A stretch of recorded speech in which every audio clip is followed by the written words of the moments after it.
Anak, pupunta muna ako ng mall. Bibili ako ng shampoo.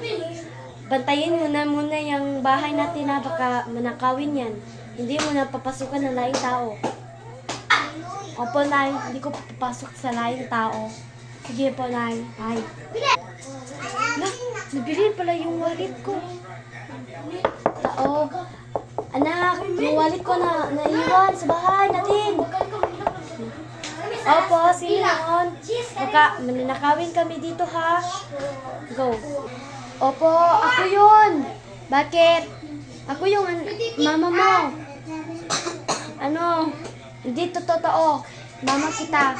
Ang pangit mo. Bye. Thanks. Hindi ka pa mama sa akin. Hindi ka pretty. Ako yung pretty. Liwat ko ng mama ko. Da. Ipapulis kita.